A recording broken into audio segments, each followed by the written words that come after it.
Mila Kunis and Ashton Kutcher are being blackmailed, where after their longtime friend and co-star Danny Masterson was convicted for assault, they came out defending him, writing a letter to the judge saying they wanted him to get a reduced sentence. But there was a lot more to this story, and it just wasn't some empty loyalty because they did that '70s show together. Instead, it was something much bigger involving Danny Masterson, Ashton Kutcher, and a serial killer. And now because of that, Mila Kunis and Ashton Kutcher have announced they will not be returning for that '90s show season 2, even though a year ago they said they were going to come back regardless of the storyline. And they've both severed ties with millions of dollars worth of deals because of their connection to Danny Masterson. I'm Charles Peralo, and today we're looking at Danny Masterson blackmailing Ashton Kutcher and some pretty creepy things regarding Ashton Kutcher and Mila Kunis' relationship.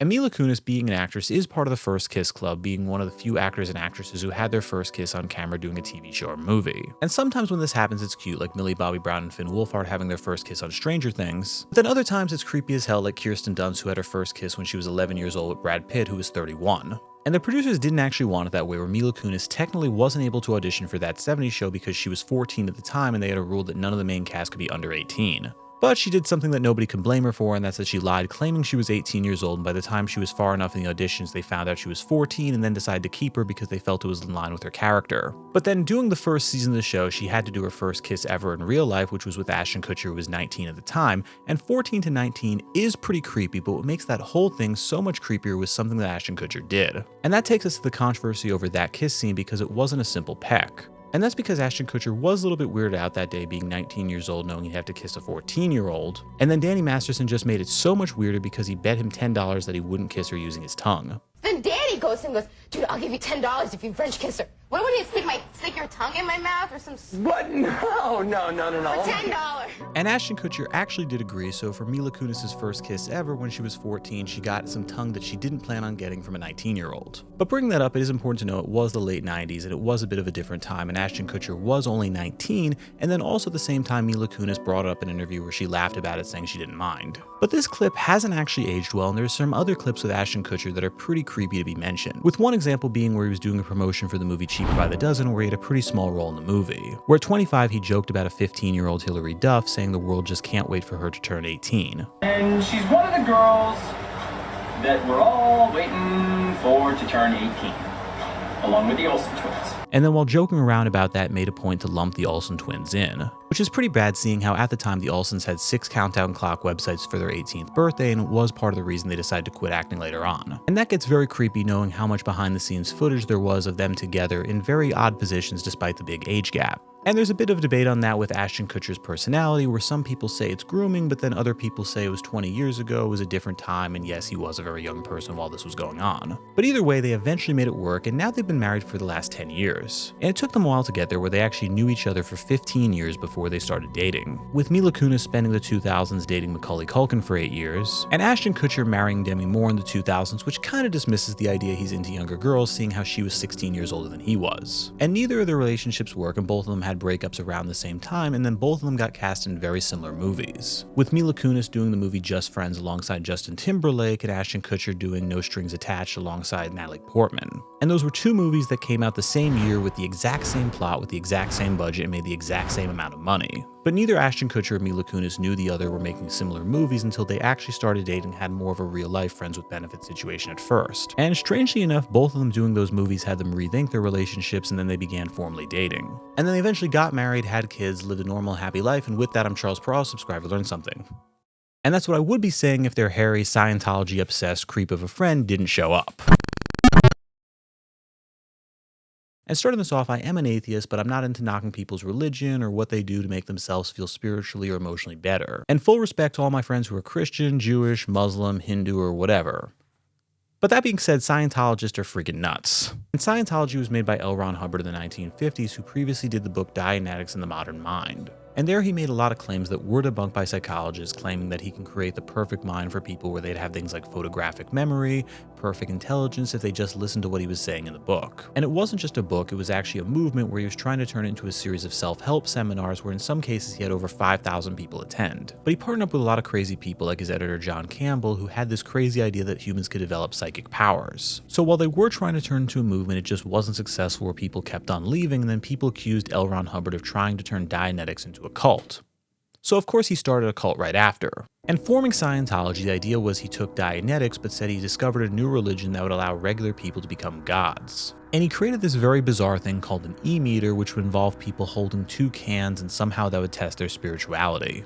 And the scams sadly work where in 1954 the US government recognized them as a religion so they didn't have to pay taxes, and L. Ron Hubbard was making $250,000 a year from it and never had to pay $1 in taxes. And things got very weird very quick where L. Ron Hubbard was telling people to distance themselves from their friends and family who didn't support their religion, and in some cases quit their job and come serve him. And one of Hubbard's big focuses early on was in 1955, where they tried recruiting celebrities thinking it would get more people to join. And there were a lot of reasons so many celebrities become Scientologists, but the biggest one is Scientology rewards fame and fortune, where other religions try to teach humility and giving away money. And L. Ron Hubbard began complimenting many celebrities, saying the reason why they were so rich and so famous was because they were the most spiritually connected people in society. So basically became a giant circle jerk for celebrities to say how spiritual they were, and that's how they've attracted names like John Travolta and Tom Cruise. And there's even people like Bart Simpson actress Nancy Cartwright, who's donated over $15 million to the church. And this has created countless accusations where people are accusing the Church of Scientology of brainwashing people and then forcing them to either give away tons of their money or give them their labor. With even people like Tom Cruise having the accusation against them of having servants in their house and claim that they were actually recruited by the Church of Scientology. And cut to Danny Masterson, he actually grew up in the Church of Scientology and became an actor because his parents raised him to believe that was the right way to live. And eventually he would find success as an actor while being a member of the Church of Scientology and then use them to be an absolute scumbag. And for Danny Masterson's scandals, it comes down to one simple fact.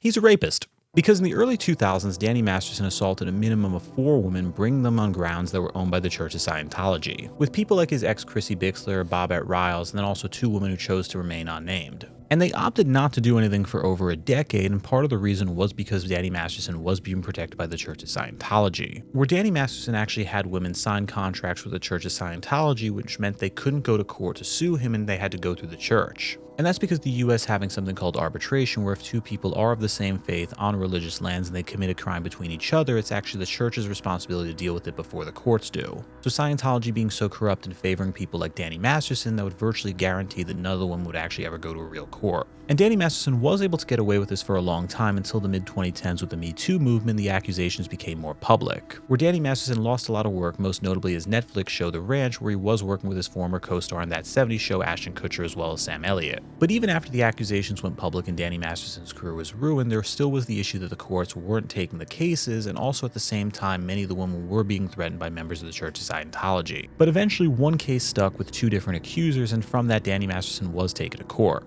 And because of this, Danny Masterson was found guilty, where he later be sentenced to 30 years in prison, but doing so, he started begging to his friends. And Danny Masterson going around Hollywood begging people to write letters to the judge was a weird thing, where very few people were willing to support him and only a couple people were on That 70s Show. But lucky enough, he did land 2 names for him, and that was Mila Kunis and Ashton Kutcher. And many did find that a strange thing when it came out that Mila Kunis and Ashton Kutcher supported Danny Masterson, because for many years they were supporting the Me Too movement. And originally Ashton Kutcher wasn't showing a lot of support for Danny Masterson, with Ashton Kutcher being involved in the decision to remove him from the ranch. So this random choice for Mila Kunis and Ashton Kutcher to defend Danny Masterson wasn't about friendship, but it was about good old-fashioned blackmail.